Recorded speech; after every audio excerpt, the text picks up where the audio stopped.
357, revolver a máme tu 9 Luger s Glockom 19.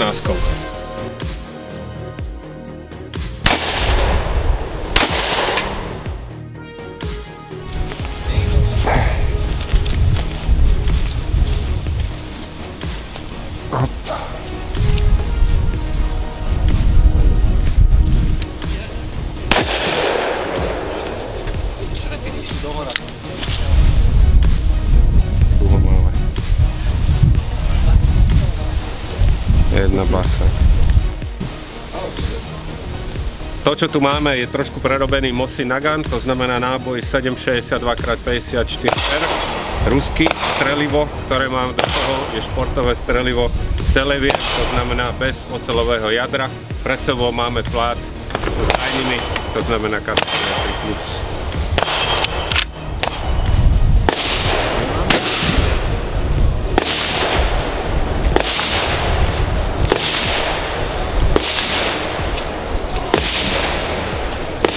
Toto je to najextrémnejšie, čo vlastne mokáč dokážeme do toho streliť. Vidíme vstrel, výstrel žiadny není. Vidíme, že sa to dostalo asi do polovičky hrúbky a prehnutie tuto odhadom 4 cm. Čiže tu je strelivo 308 Winchester, čiže 762x51 so 180 grainovou strelou. Uvidíme, čo urobí toto.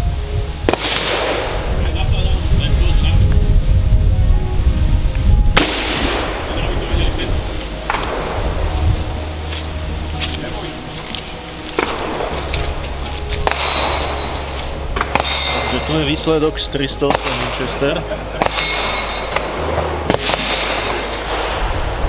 Takže ďalším kalibrom, ktorý budeme testovať, je kaliber 220 Remington.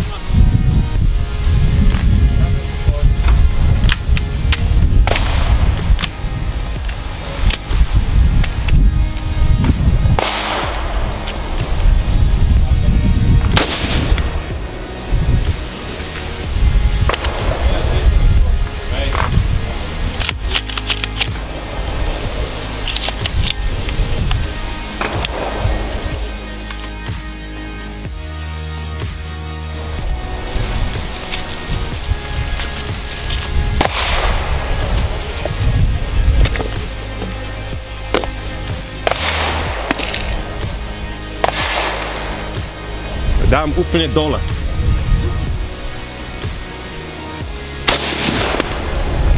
A to som dal asi moc na kraj. To som dal moc na kraj dole. Je to tu úplne na kraji.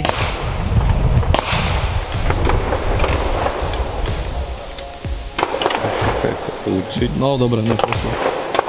Neprešiel, ale teda poškodenie je viac ako riadne. Máme tu zase Mosin Nagant 754 C62x54. To, čo máme tam, je kovový plát, odolnosť TB7CZ a na ňom špeciálna protiodrazová nanovrstva. Tak sa na to pozrieme, či tá vrstva vydrží.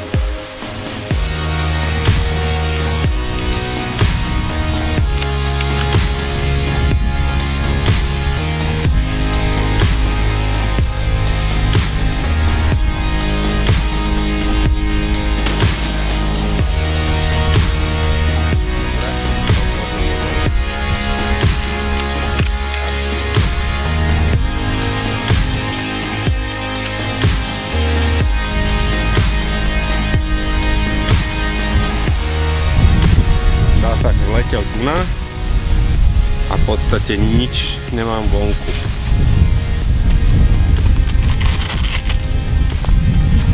Tu je vidno, ako to strelo dovnútra, nič neprešlo. Plát je v pohode čistý a vrstva chytila obraze.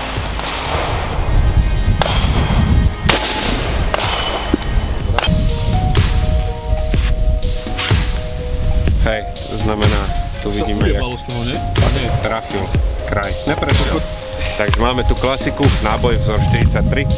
A mne naopak vyhovuje tá váha, lebo ja tú vestu používam ako zaťažovku na tréning.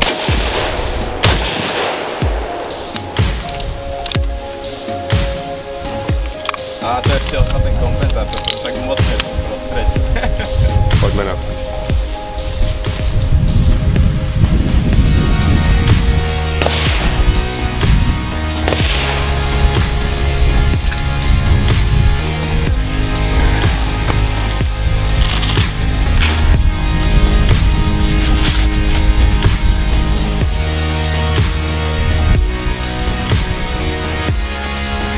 Tu máme niekoľko zásahov, toto bola 223, tieto 3, 4 boli z 58 zbytky.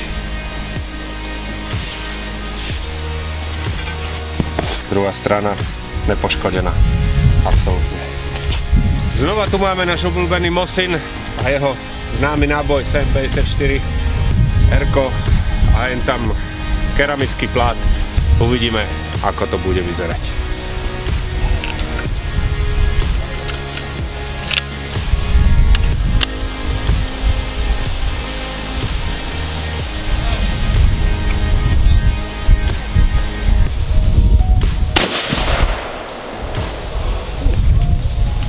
Reloadni. Dobre.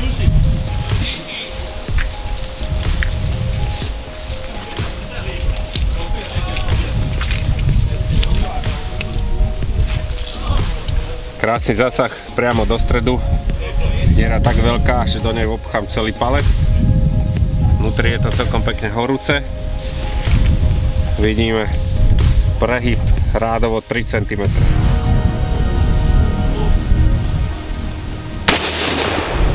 Výborný zásah.